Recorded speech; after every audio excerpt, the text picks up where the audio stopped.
Good afternoon and welcome back to Phillips on the Farm. Been doing some work on the generator project. Had a friend come out and help me do the wiring over the winter, but hadn't got everything else set up. So thought I'd show you my setup real quick and what I've got. Maybe it'll give you some ideas anyway. So I'm gonna turn this camera around, get it off my look in here. So what I built is a simple generator shed. I'll back up just a little bit. It's a lean-to on the back of the power box. It's about 8 feet long, 6.5 feet tall on one end, and about 5.5 feet tall on the other for the rain to run off of. Built some shelves inside, and have got a dual fuel generator. This came with my solar system. As you can see, it's a 12 kW generator with LP gas, which is what I intend to run it off of most of the time, at 8550, and you can run it off of gas, which is a little more efficient. Get you better power ratio at 9500, 9.5 kW. This will plug in via that cord to the box, and the box will plug in, is wired into the breaker panel with an interlock switch. I'm not going to mess with that today and show you that. There's too much stuff over there. The yellow cans are for diesel. I don't have them full. They are empty, just used for transporting diesel back and forth to a tractor or the bulldozer. But the red cans are full. 35, 5, 10, 15, 20, 25, 30, 35 gallons of ethanol-free, high-octane, good stuff. They'll get Sta-Bil. I just filled them back up, so they'll get Sta-Bil put in them in here in a few minutes. Top up shelf up there, I've got a couple of roto packs that go on the side-by-side or the four-wheeler, a couple of smaller cans, and then my mixed gas here for the chainsaws, weed eaters. I run everything's on steel, so they're all the same mix, 50 to 1. So that way I don't have to mess with that. As soon as I fill those up, I put the oil in them, and that way anytime you have a 1 gallon can, they're all mixed, they're all labeled. On this side is propane tanks. I've got 6 of them. One of them I've got hooked to the Weed Dragon to light brush piles and what have you. I got a little fire pit right outside here, so it's pretty handy to keep that one wired up and ready to go. There is a hose. Oh, that is really loud for you guys in YouTube land. This hooks to my 20-pound tanks, and I can set them here and run this. So the way this one works, you start it on gas, and then before you hook a load to it, you use the big knob there in the front, and you switch it from gas to propane. Let the engine smooth out, and then once it's running off of propane, then I can run all my loads from over here. The big plug will go there, and that'll take off. So I have not tried it yet. That is on the to-do list. I got a gallon of 30 weight oil. I've got to put the oil in it and go from there. Test my circuits inside. Make sure my interlock switch is operating properly so I don't backfeed into the power lines. Super, super important. You either have an interlock or you have a transfer switch, and you got to have one that does not in any way possible allow you to feed electricity from your generator back into the power lines. It completely isolates it.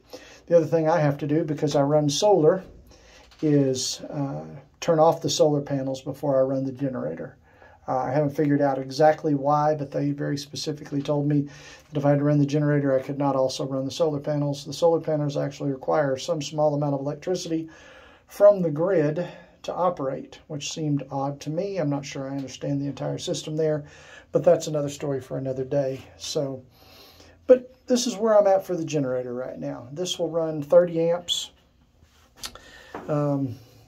Not going to be able to run a lot inside, but I can keep my freezers running, my refrigerator running, some lights, a few lights, and a fan or two. Won't be able to run the dryer, won't be able to run the water heater, won't be able to run the microwave or any big, the heating and air unit. Not going to be able to run any of that, but I'm going to be able to run a few fans and try to keep it cooled off in there as best I can if it's in the summertime. In the wintertime, I've got propane heat, so on the stove I can kick up the dinner stove, and it is miserly. It doesn't take much. I turn the gas off and relight the pilots every time I start the stove. So 500-gallon tank of propane out there will last better part of 2 years. I fill it up every year anyway, but better part of 2 years for what we use. We bleed it down from right at 80% to around 50 each year, and then I top it back off somewhere between 45 and 50% over the summer when propane is cheap. So I believe these shelves are going to be sturdy enough to hold all of this and some more. I've got a few things. I've got a small portable generator that's going to come out here, but for the most part, this is all that's going to be kept out here. The door is lockable, and I'll keep all of this stowed away. If you guys have any questions with this, I don't know what else I might be able to tell you, but this has been an ongoing project since we got the solar in. Part of the deal for the solar was the dual fuel generator. I will show you a little bit about the solar system while we're doing this, since we're kind of on the topic of energy production. I'll step out here into the yard far enough that I can show you the panels and show you the control box and explain to you a little bit about what I'm doing with the solar system. So let me turn this around now. Just step out here a little farther.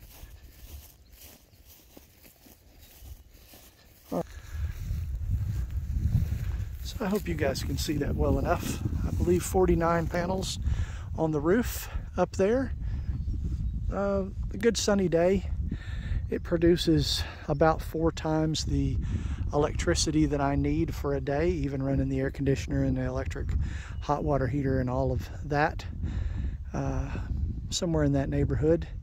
It is rated for 19 megawatts per year. Most of that production is in the summertime. It faces due south, and the brackets underneath adjust the angle of the panels ever so slightly to be optimally designed. On a cloudy day, I don't get a whole lot of production, but the way mine works, I do not have a battery system. It runs the meter backwards, essentially.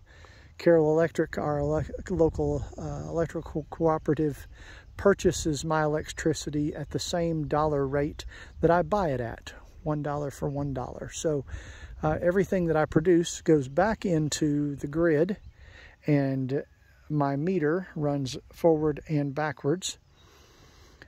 By doing that, essentially they act as my battery system as long as the grid is up. If we have a power outage, I can't use that in reserve.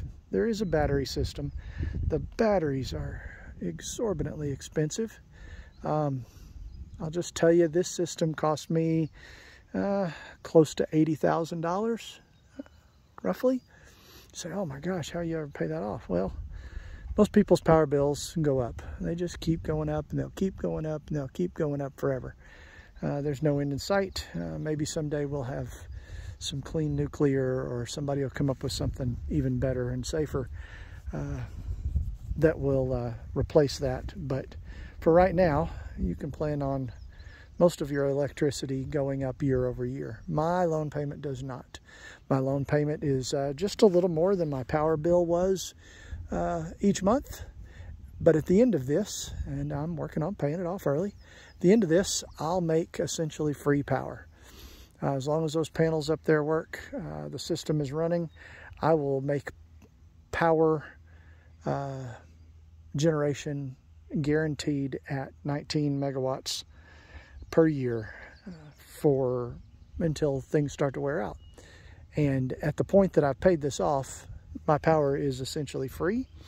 If I produce way too much, Carroll Electric has an option of purchasing said power from me. I think they've got to have like 2 years worth before they start working backwards and paying me off for any of this. So if they do, that'll go right back on the loan. I had them design this system at 100% of capacity. They tried to put 50 panels on it. Carroll Electric kicked it back and said that was 0.2 megawatts per year, too much. So they backed it down one panel. I also had a big pine tree that sat right here and shaded the panels. And unfortunately, that pine tree passed away over the winter. And so we pushed it down, and lo and behold, all the panels are now 100% full sun, especially this time of year. This summer, I will make way more power than I'll probably use even all year long. I'll bank it on my sunny days. I'll continue to make it in the wintertime, even though it won't be as optimal with the sun lower in the sky as it is in the summer when it's higher. But it will continue to make solar, and on the rainy and cloudy and overcast days when I don't make any power or very little, I'll just buy it back from Carroll Electric at $0, just like I sold them to them as far as I'm concerned. They're just acting as a big bank, battery bank, and they'll give it right back to me, all my credit. And I had to burn off that credit before I ever got charged $1. So my power bill is $19 and some change a month right now, and that is the minimum power payment to have a meter. So I have to pay that. I will always have to pay that as long as I want a meter. If someday I decided if battery prices came down, whatever the thing is, batteries cost around $15,000 to $20,000 for a full-size wall battery, like you might have seen Tesla Powerwalls, those kind of things. It's going to take, they said I should get 2, so we're looking at you know, another $40,000 plus, at least, maybe a little more than that, just to store energy and then also sell it back to the grid. So that's a possibility someday, but not a right now thing. So that is my solar system in a nutshell.